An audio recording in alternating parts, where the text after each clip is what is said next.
આવી પ્રજ્વલિત કરી અને શુભારંભ કરવામાં આવ્યો હતો। ત્યારબાદ બપોર પછી પણ કાર્યક્રમો હતા। એમાં બહુ સામાન્ય કાર્યક્રમો હતા, એમ કે મોટિવેશન સ્પીકરો હતા પણ અહીંના લોકલ હતા। પણ 8 તારીખના નેહલબેન ગઢવી હતા, જયભાઈ વસાવડા હતા, તેઓ 8 તારીખના એક વક્તવ્ય આપવા માટે લીલિયાની અંદર આવ્યા હતા। તેમજ 9 તારીખના અમારા જે ગણો તે એમ કે પાટીદાર સમાજનું રતન કેન્દ્રીય મંત્રી શ્રી રૂપાલા સાહેબના અધ્યક્ષમાં અહીંયા બિરાજમાન હતા। તેમની સાથે દિલીપભાઈ ઇફકોના ડાયરેક્ટર અને ઇફકોના ચેરમેન, ઘણી સંસ્થાઓના વડા છે તે પણ તેમની પણ ઉપસ્થિતિ હતી। તેમજ નામી અનામી અનેક ધારાસભ્યો, મંત્રીશ્રીઓ ગુજરાત સરકારના, તેમજ પાટીદાર સમાજના જેવા વિણેલા રતન કહેવાય એવા ભામાશાઓ તેમજ અગ્રણીઓની હાજરીમાં એક મોટો કાર્યક્રમ 9 તારીખના ભવ્ય અને દિવ્ય હતો। અને તેમની અંદર રૂપાલા સાહેબની રજતતુલા પણ કરવામાં આવી હતી। અને રૂપાલા સાહેબના વક્તવ્યની અંદર સમાજલક્ષી અનેક સુધારાઓ કરાય તેવું એક સમાજલક્ષી ભાષણ પણ તેમણે વક્તવ્ય પણ આપ્યું હતું। ત્યારબાદ રાત્રિના હિતેશભાઈ અંટાળા અને અત્યારે જેમનું નામ ગુંજતું છે સૌરાષ્ટ્રભરમાં, ગુજરાતમાં, વિદેશોની અંદર, તેવા રાજભા ગઢવી પણ સાંજના કાર્યક્રમની અંદર ઉપસ્થિત રહેવાના છે। તો આ મહોત્સવની રૂપરેખા હતી। અને 10 તારીખના માત્ર એવો એક કાર્યક્રમ રાખવામાં આવ્યો છે, કેમ કે મહોત્સવ પૂરો થઈ ગયા પછી સ્વયંસેવકોને કોઈ યાદ કરતું હોતું નથી। એક નાનામાં નાનો 7 વર્ષથી માંડીને 60 વર્ષ જે ચાલી શકે અને જે શીખતો હોય તેવા સ્વયંસેવકો જે રાત દિવસ મહેનત કરીને સેવાઓ આપતા હતા। જેમ કે ટ્રાફિકનું કંટ્રોલ કરતા હોય, તડકાની અંદર ઊભા હોય, કોઈને ખેવના ન હોય, એવી માતાજીની કૃપાથી એક પણ સ્વયંસેવકને કોઈ પણ તકલીફ નથી પડી તડકાની અંદર ઊભા છે તોય। અને સારી રીતે આ મહોત્સવનું સમાપન કાલે થવા જઈ રહ્યું છે 10 તારીખે। તો એમના માટે એક સ્વયંસેવકને બિરદાવવા માટે આખો દિવસ ફાળવી અને તેમનું એક સન્માનનો કાર્યક્રમ, સ્વયંસેવકના જ સન્માનનો કાર્યક્રમ ગોઠવો છે। આ રીતનો એક કાર્યક્રમ કરવામાં આવ્યો હતો। અને અમરેલી જિલ્લાની અંદર હું માનું છું ત્યાં સુધી આવા જર્મનના ડોમો અને જે આ સુવિધાઓ કે 1 લાખ માણસને જમાડવું, અને બાળનગરી આગળ છે, મનોરંજન નગરી છે, સુશોભનો છે, એક સેલ્ફી પોઈન્ટ, માતાજીની મૂર્તિ પણ રાખવામાં આવી છે 10 ફૂટની। આવા અનેક અહીંયા આવો તો તમને તર્ક વિતરક અનેક વસ્તુઓ જોવા મળશે। અને ભવ્યમાં ભવ્ય કાર્યક્રમ અમરેલી જિલ્લાની અંદર પ્રથમ થયો હોય તેવું હું મારા મતે માનું છું। મને સાંભળશે ત્યાં સુધીમાં પ્રથમ કાર્યક્રમ છે અને બહુ શાંતિ રીતે સંપૂર્ણ 10 તારીખે થવા જઈ રહ્યો છે। આ કાર્યક્રમને સફળ બનાવવા માટે રાત દિવસ એક કરીને સ્વયંસેવકો કામ કરતા હતા, પણ એમના ઉપર હેન્ડલ કરવાવાળા અમારા ઉમિયાધામ મંદિરના પ્રમુખ શ્રી બાબુભાઈ ધામત અને અમારા જે આ મહોત્સવના કન્વીનર એવા શ્રી વજુભાઈ ગોળ, ઉપપ્રમુખ શ્રી મનસુખભાઈ ગાંગડિયા, ઉપપ્રમુખ શ્રી ભગવાનભાઈ શેખલિયા, તેમજ ટ્રસ્ટીગણ, બધાનો સહિયારો પુરુષાર્થ, એનું ડેરિંગ અને એની પાછળ સ્વયંસેવકોની ટીમ અને એમનું માર્ગદર્શન આ લઈ અને આ મહોત્સવની સફળતા અમે સુધી પહોંચી શક્યા છીએ। જય ઉમિયાજી, જય ઉમિયાજી।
જીનું અમને સ્વાગત કરીએ છીએ. હવે હું વિનંતી કરીશ કે રૂપાલા સાહેબની રજત તુલાનો કાર્યક્રમ વજુભાઈ વિનંતી સંભાળે. દરેક મહેમાનોને વિનંતી, જે લોકોએ સહયોગી થયા છે એમના હું નામ બોલું તેવો જ ચાંદી એમના હસ્તે રાખશે. બાકીના મહેમાનો પોતાના સ્થાન ઉપર બેસશે. નમ્ર નિવેદન, નમ્ર વિનંતી, માનનીય શ્રી વસંતભાઈ ગજેરા જેઓ 11 કિલો ચાંદીના સહયોગી થયા છે.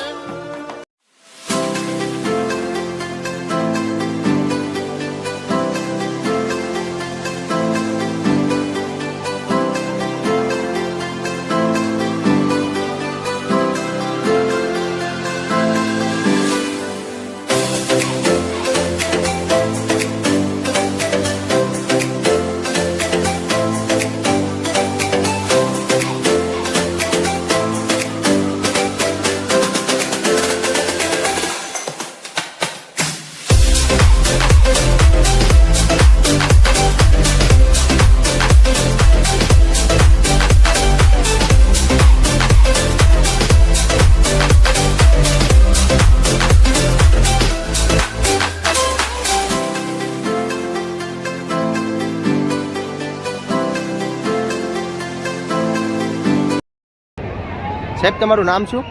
જિગ્નેશભાઈ ભટ્ટ, અચ્છા, ક્યાંથી આવો આપકે સાહેબ? BIMS hospital Bhavnagar. અચ્છા, કેટલા ટાઈમથી તમે અહીંયા સેવા આપો છો? અમે છેલ્લા 4 દિવસે અહીંયા સેવા આપીએ છીએ. અને અમે જે સેવા આપીએ છીએ એ તાત્કાલિક સેવા આપીએ છીએ, ઇમરજન્સી સેવા. અમારી આઈસીયુ વ્હીલ પણ સાથે છે, અમારી સાથે 24 કલાક અમે અહીંયા જોઈએ છીએ. અચ્છા, અને ફ્રી ઓફમાં આપો છો એકદમ સેવા? ફ્રી ઓફ ચાર્જમાં. અચ્છા સાહેબ, અમરેલીમાં ચાલુ કરવા જઈ રહ્યા હા, અમે અમરેલીમાં શોર્ટ ટાઈમમાં ચાલુ કરવા જઈ રહ્યા છીએ. બીમ્સ હોસ્પિટલ, આખું પૂરું નામ છે અમારું બીમ્સ આસ્થા hospital, Manek Chowk, Lilia road. Okay.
માનનીય રૂપાલા સાહેબ અને દિલીપભાઈ સંઘાણી ઉપસ્થિત છે, એમને આવકારીએ છે.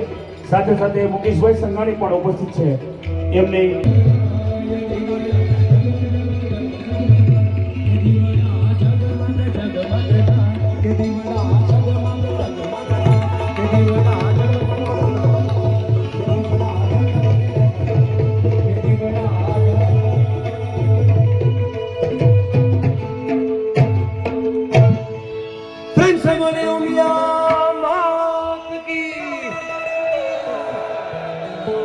હવે મોરબી શ્રી રાજભાને હું હૃદયથી વિનંતી કરું કે આવો રાજભા.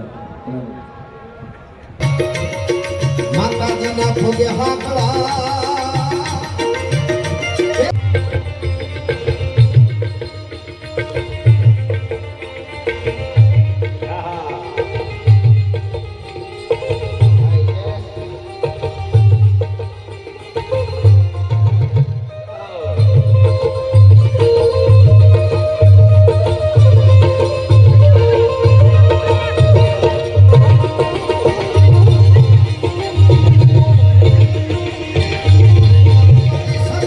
સદે સંજા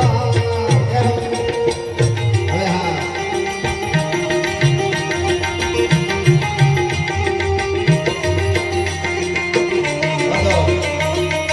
મારું